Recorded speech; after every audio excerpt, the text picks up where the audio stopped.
The smell of roasted turkey and cinnamon rolls should have been comforting, but as I stood in the doorway of my childhood home, watching my family bustling around the kitchen, all I felt was a knot of anxiety in my stomach.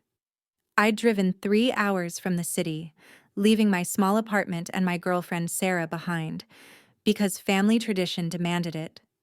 Because Dad had insisted on the phone that real family shows up for Thanksgiving.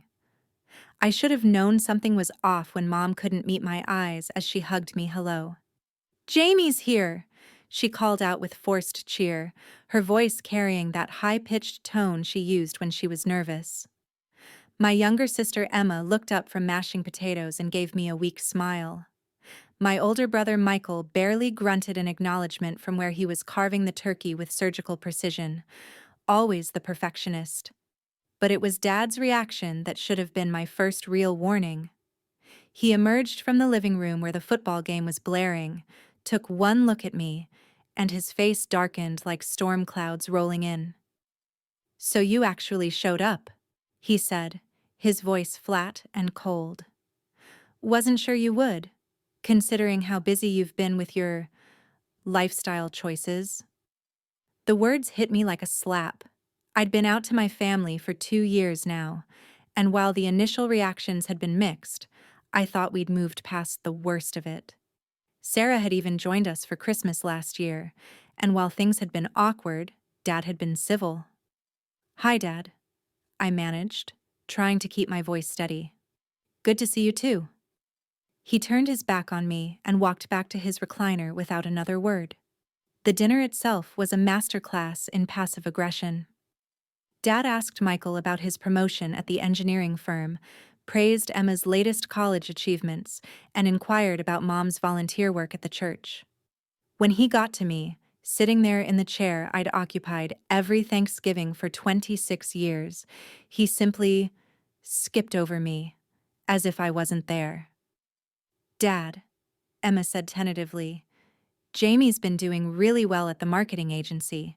They just landed that big account with—" "I don't want to hear about it," Dad cut her off sharply. The table fell silent except for the scraping of utensils against plates. My face burned with shame and anger.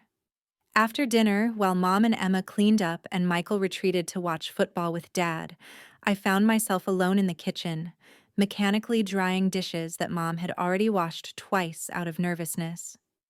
"He's been different lately," Mom said quietly, not meeting my eyes. "Ever since Pastor Williams gave that sermon about traditional families. Your father's been so angry, Jamie, I don't know what to do." "What sermon?" I asked, though I dreaded the answer. Mom's hands stilled in the soapy water. "Last month. About how modern society is corrupting family values.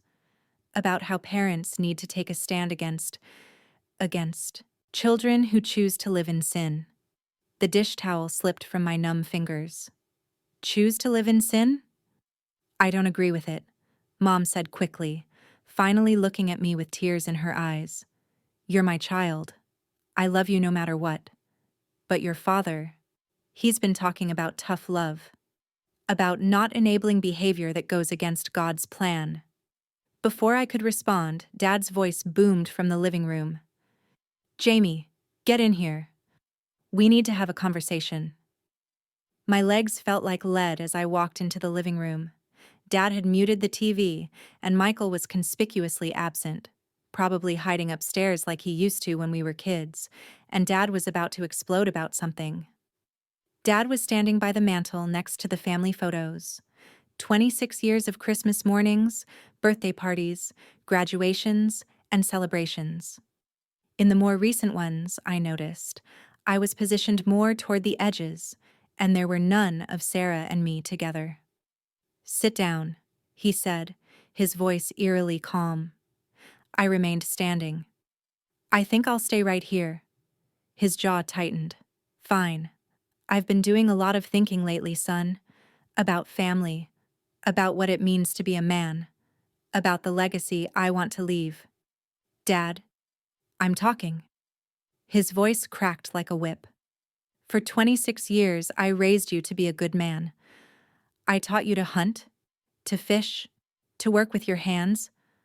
I put you through college. I believed I was raising someone who would carry on the family name with pride. My heart was pounding so hard I was sure he could hear it. I am carrying on the family name with pride. No, he said, his voice dropping to a whisper that somehow seemed louder than shouting. You're not. You're living a lie. You're living in sin. And worse than that, you're flaunting it. Bringing that woman around here, expecting us to pretend it's normal. Sarah is a perversion of everything I taught you. He exploded, his composure finally cracking. And you're not my son anymore. The son I raised would never choose this path, would never spit in the face of everything I believe in. The room spun around me. Dad, please. Get out, he said quietly. What? I said get out. You're not welcome in this house anymore. Not as long as you're living this abomination of a life. He walked to the front door and opened it. Cold November air rushed in, carrying the scent of dead leaves and coming winter. Get out, and don't come back until you're ready to be the man I raised you to be. I looked desperately toward the kitchen, where I could hear Mom crying and Emma's voice trying to comfort her. Michael was nowhere to be found. Typical. You're really doing this? I asked, my voice breaking. You're choosing your prejudice over your son? I'm choosing my principles over enabling sin, Dad replied, his face like stone. That's what real men do. I wanted to argue, to fight, to scream at him about love and acceptance, and what being a real man actually meant. Instead, I grabbed my coat and keys and walked out into the cold. Behind me, I heard the door slam with a finality that echoed in my bones.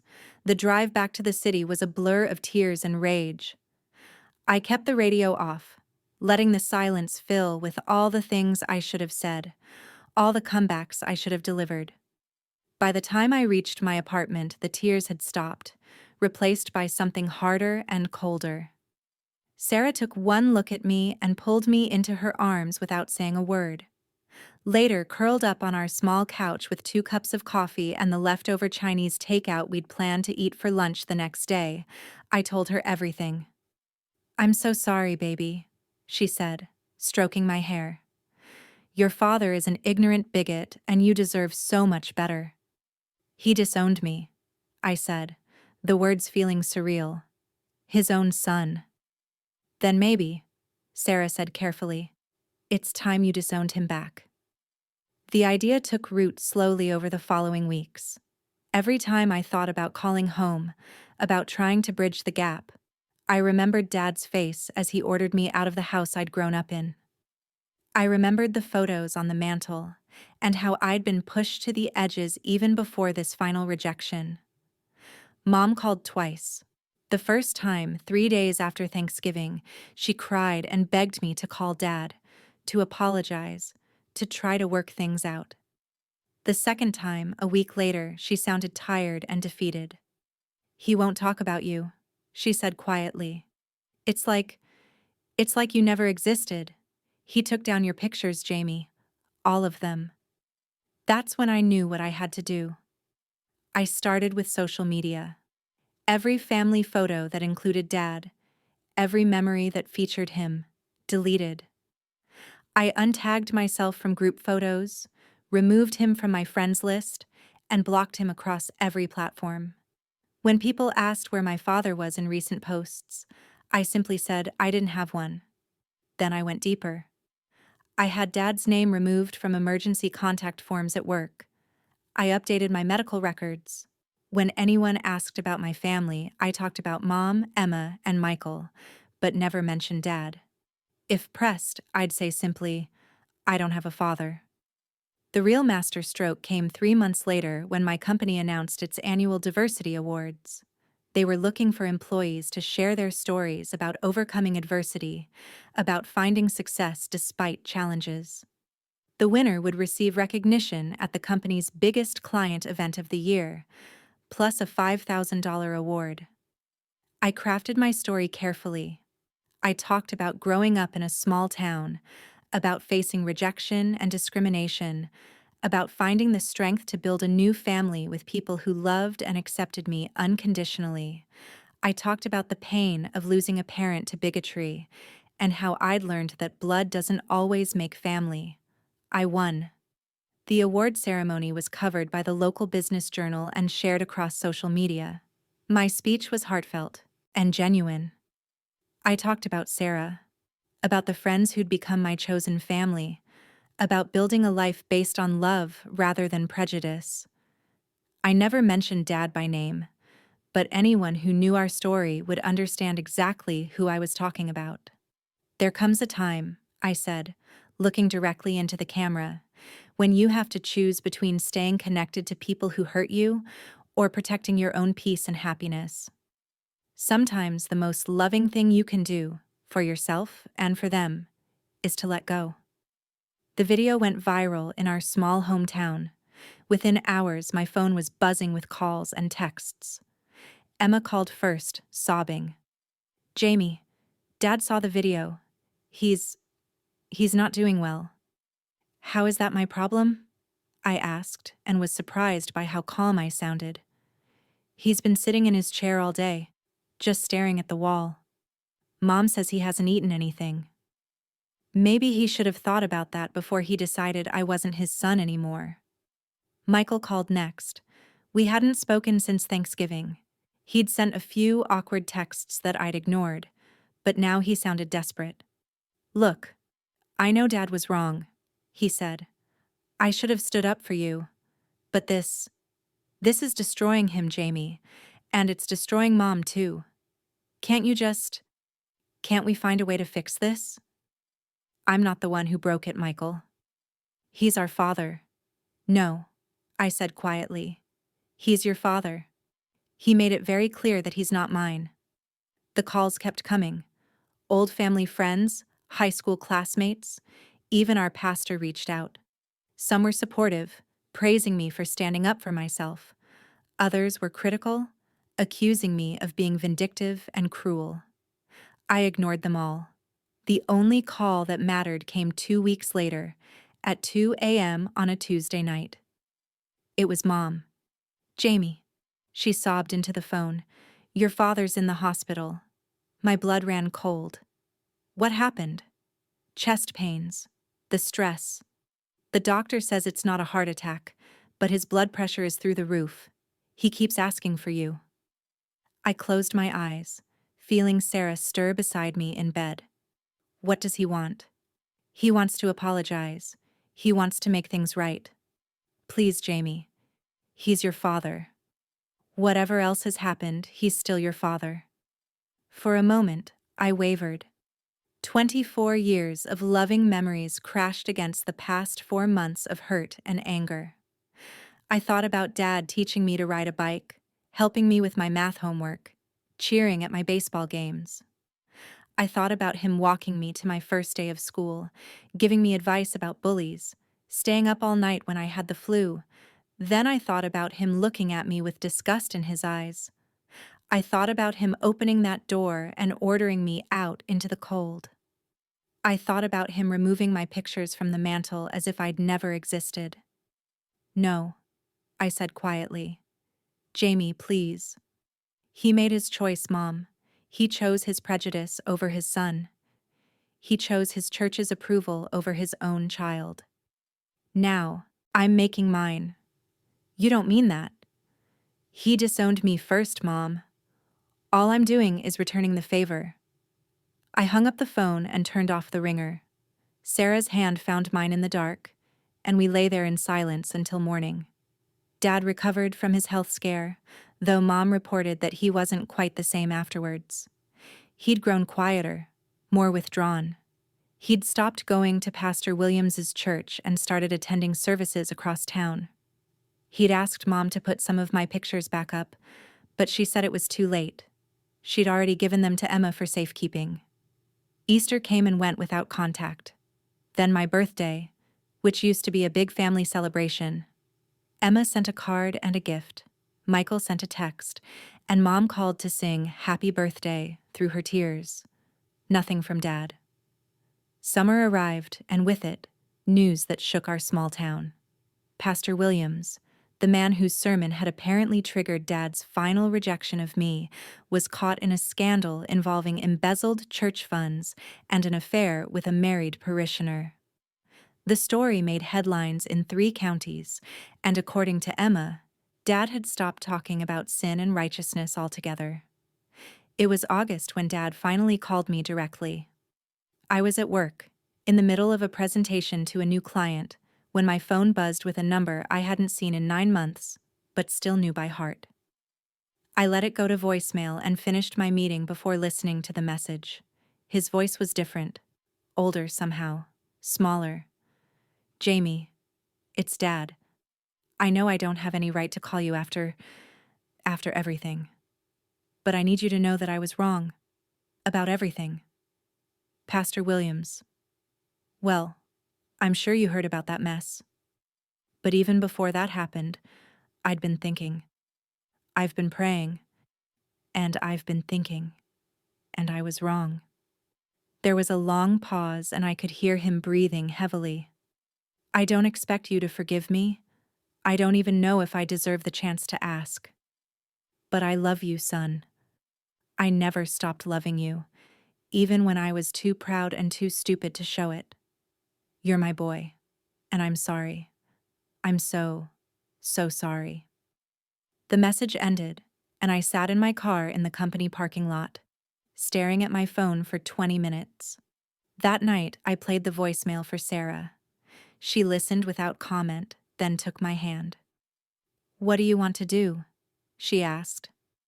"I don't know," I admitted. Part of me wants to call him back. Part of me wants to delete the message and pretend it never happened.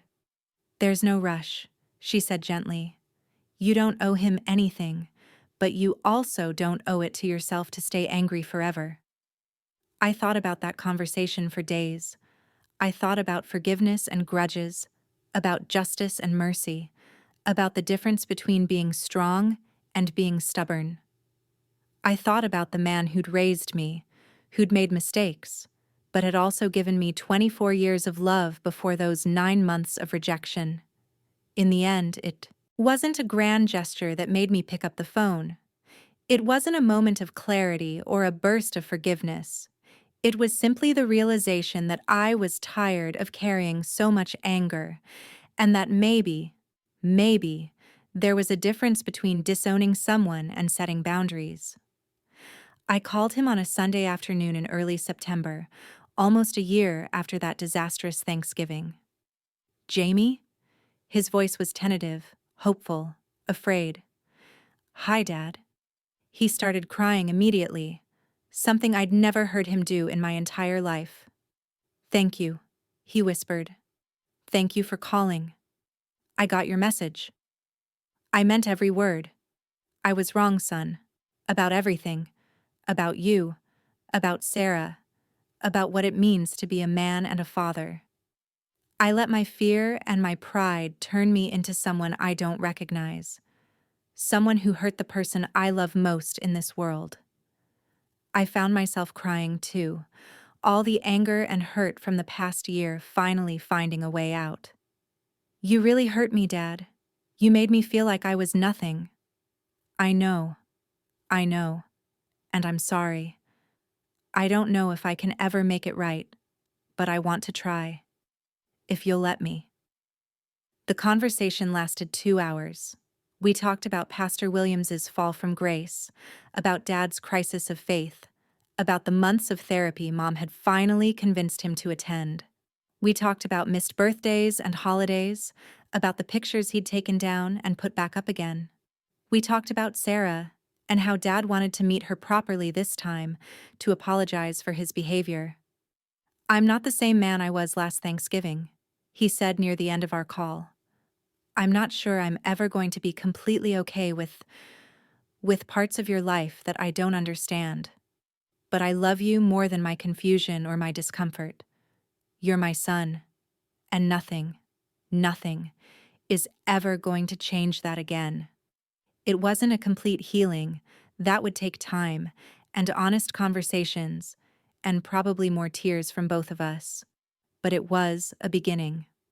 2 months later, Sarah and I drove home for Thanksgiving dinner. Dad met us at the door, and for the first time in almost a year, he looked me in the eyes when he hugged me. "Welcome home, son," he said, and this time, he meant it. As we sat around the same table where he'd disowned me a year earlier, I realized that sometimes the most powerful revenge isn't hurting the people who hurt you. Sometimes it's showing them, and yourself, that you're strong enough to heal, to forgive, and to build something better from the ashes of what was broken. The pictures were back on the mantle, including a new one of Sarah and me from our recent vacation. We weren't completely whole yet, but we were family again. And this time, we all understood that family isn't about blood or tradition or meeting someone else's expectations. It's about choosing to love each other, even when that choice is hard, even when it costs you something, even when you have to swallow your pride and admit you were wrong, especially then.